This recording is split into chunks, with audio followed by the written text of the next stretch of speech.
Shalom. ఆదికాండము 1వ అధ్యాయము 27-28 వచనములు. Genesis chapter 1 versus 27 and 28. దేవుడు తన స్వరూపమందు నరుని సృజించెను. దేవుని స్వరూపమందు వారిని సృజించెను. స్త్రీనిగాను పురుషునిగాను వారిని సృజించెను. దేవుడు వారిని ఆశీర్వదించెను. ఎట్లనగా, మీరు ఫలించి అభివృద్ధి పొంది విస్తరించి భూమిని నిండించి దానిని లోపరుచుకొనుడి. So God created mankind in his own image.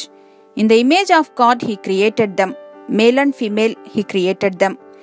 God blessed them and said to them, be fruitful and increase in number. Fill the earth and subdue it. మనమంతా దేవుని పోలికలో సృజింపబడ్డామనే ఆలోచనే అద్భుతంగా ఉంది కదూ. We were created to reflect the image of God himself. మొదటి మానవులైన ఆదాము అవ్వలను చూసి దేవదూతలు కూడా ఆశ్చర్యపోయి ఉంటారు.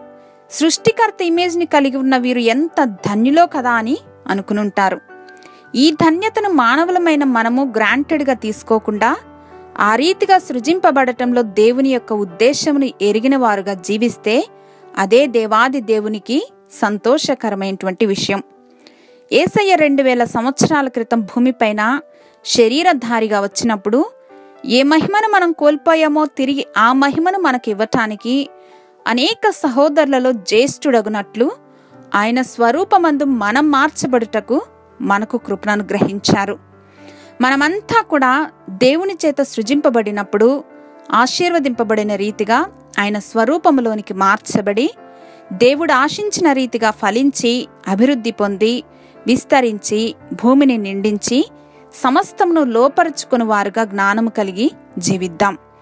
మహాగణుడువైన మా ప్రియ పరలోకపు తండ్రి, మీ ప్రియబిడ్డలముగా సత్యవాక్య వెలుగులో మా జీవితాలను దిద్దుకొని మీ పోలిక చొప్పున జీవించటానికి జ్ఞానమును అనుగ్రహించమని యేసు నామంలో ప్రార్థించి పొందుకొని మా ప్రియ పరలోకపు తండ్రి, ఆమెన్.